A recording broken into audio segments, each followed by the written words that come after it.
barang tidak bergerak, seperti yang kita lakukan hari ini juga ada berupa uang.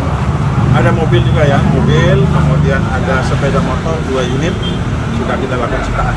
Dan kita akan terus buru lagi yang sudah terdeteksi dan masih akan kita ajukan proses penyitaan. Ada 2 unit truk lagi ya, sudah terdeteksi atas nama anaknya ya, atas nama anak-anaknya.